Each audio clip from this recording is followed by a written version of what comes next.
So, 10 years ago this month marked, I should say, the beginning of the Sonic Unleashed, Panic in the Sky, Shattered World Crisis arc. Now, of course, in the months prior, we kind of got basically the Freedom Fighters Are Back, or the Return of the Freedom Fighters arc that preceded it. And this all, of course, was done because of the fact that the book was going through a retcon reboot, soft reboot, due to some legal shenanigans behind the scenes. Legal shenanigans that, in my honest opinion, they could have easily dealt with had they gotten certain, aspects of that legal situation straightened out.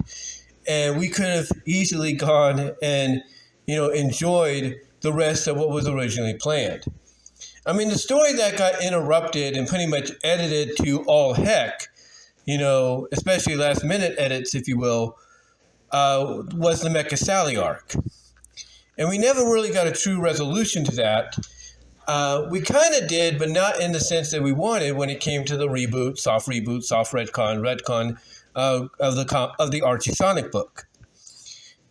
But, yeah, this month, 10 years ago, was the beginning of the Shattered World Crisis Sonic Unleashed Panic in the Sky arc. But why was this happening? Why was this an arc that took so long, to come to a conclusion? I mean, it officially begins in essentially, what was it? Hold on, I'm trying to think. Hold on.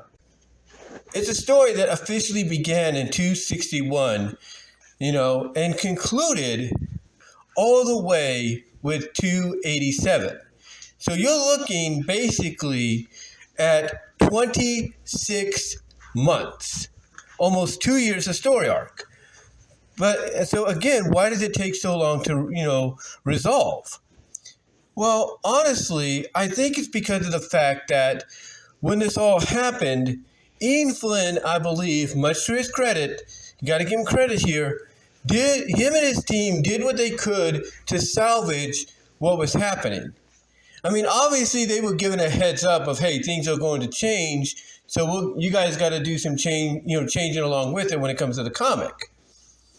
So I'm sure when they got that heads up, Ian, did what he could, came up with a scenario of, okay, what can we do to salvage this, still have a connection to the old continuity, but move forward with something that's going to be, totally, split from it. What can we do? And he came up with the scenario of, hey, we have the Mega Man Sonic crossover happening. Why not, why not use that ending to lead in to the new continuity, into the new soft retcon, reboot, soft reboot version of the book. And that's what happened.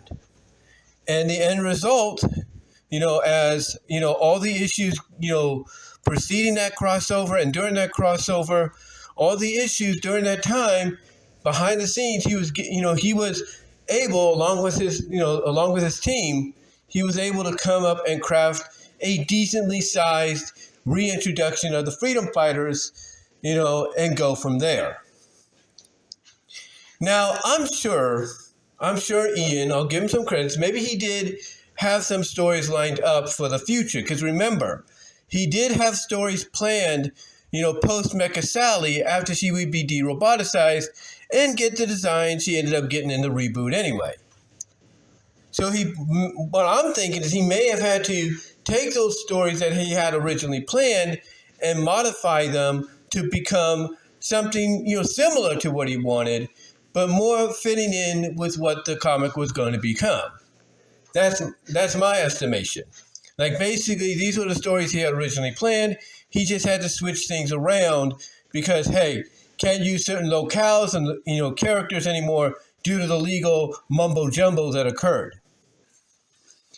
But yeah, this month, 10 years ago, is when he began his Unleashed arc. And I'm honestly thinking he probably was going to do an Unleashed arc, just not in the way he had to do it here. Just not in the way he had to do it here. And you can probably tell by looking at the reboot, soft reboot, if you will, throughout this whole Shattered World Crisis arc, if you will, Unleashed arc, Panic in the Sky arc, you could tell that throughout it, he was basically coming up with some ideas and some scenarios on the fly. You could just see it. But him and his team were able to salvage as best as they could. There is no doubt about that. They were able to salvage as best as they could. So give them credit where credit is due. But looking back at the arc, people might say it didn't have to run for 2 years, but I think the reason it did run for 2 years is because Ian Flynn, just like he did with the Metal Virus arc, during his long, lengthy run that even made people like Mega Beatman be glad that it was done when it was, I think he was doing something similar. I'm trying to find the right word to say. He was doing something similar with this arc, the Shadow World Crisis arc, to make up for the fact that he could not get a proper conclusion to the Mecha Sally Death Egg Mark II World Tour II arc, or the Mecha Sally arc, if you will. He was using it to make up for not getting that conclusion. So he said, you know what? Me and my team are going to go 2 years, go on a 2-year run with this, and we're going to give it a conclusion. And he probably had plans, for a lot of stories post Shadow World Crisis and post Sonic Origin, if you will, story arc, leading into issue 300. I mean, let's not forget, guys. Let's not forget, and I have a posterized version of the cover, in my room. 292 was going to be the beginning of a story arc that was actually going to take place mostly in Sonic Universe, where each issue would have the Freedom Fighters, or a member of the Freedom Fighters, teamed up with a Sega character from the Sonic franchise, going on adventures which would conclude with them coming together for maybe one big adventure that would build up to issue 300. But we never got that. But I believe what Ian was doing here was making up for lost time. That's what he was doing. He was making up for lost time.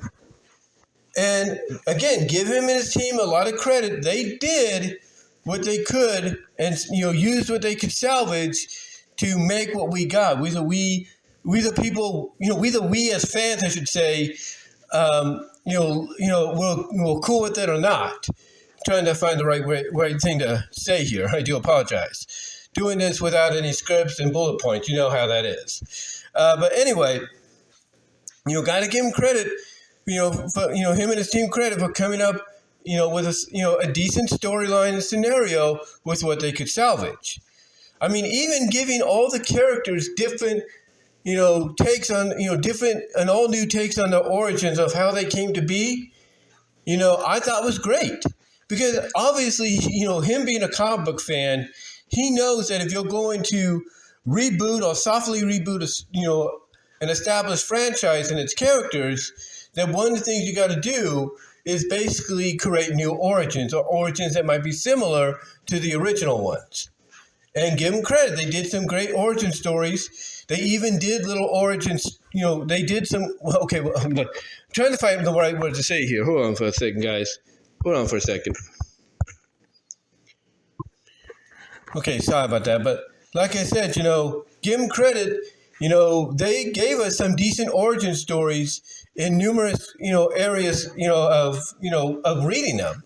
Whether you were reading them through a digest, which is dedicated a digest to, or a super special, or whatever they called it. Give them credit. They gave us some decent origins, retellings, and redoings of the origins. They did a decent job.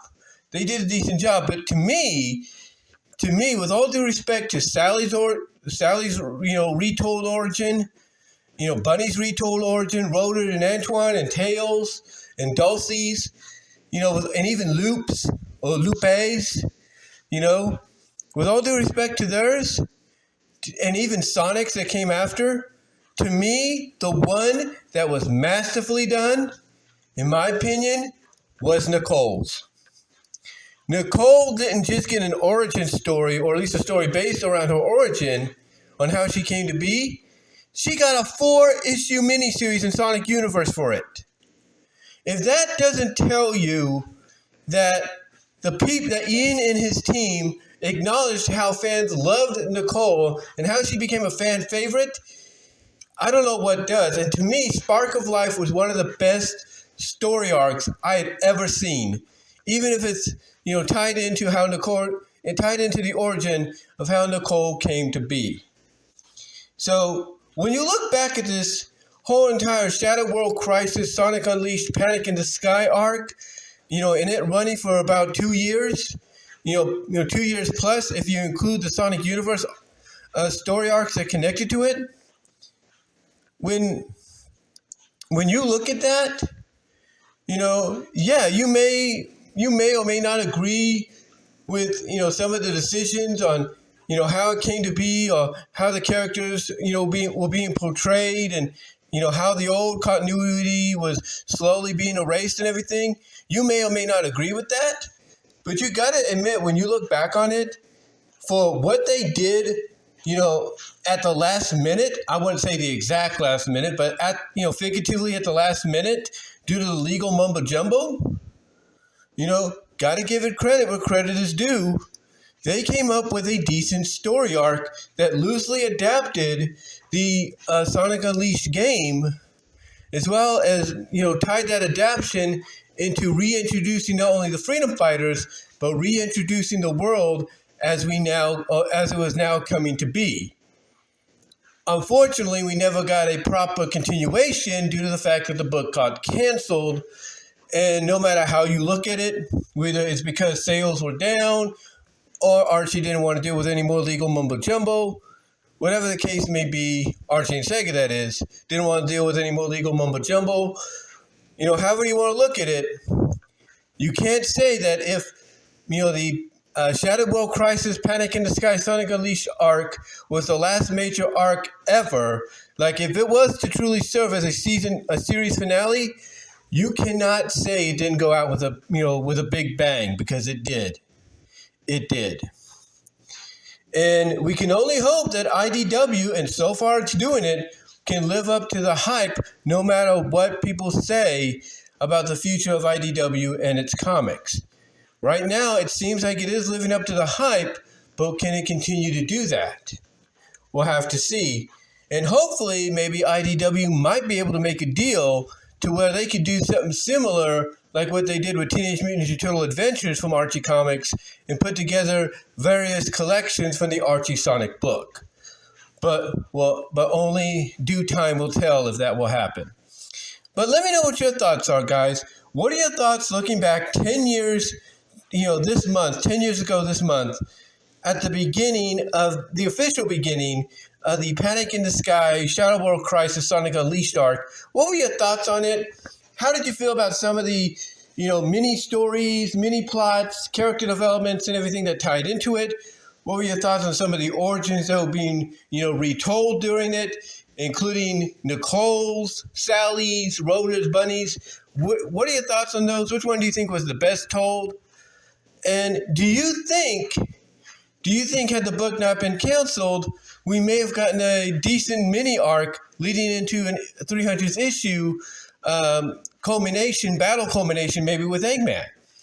What are your thoughts? Let me know down below in the comment section, as well as in the live chat during the premiere, which, by the way, as it will say in the title description, as well as in the title, super chats are open, or were open, and super thanks are open, and during the premiere as well as after.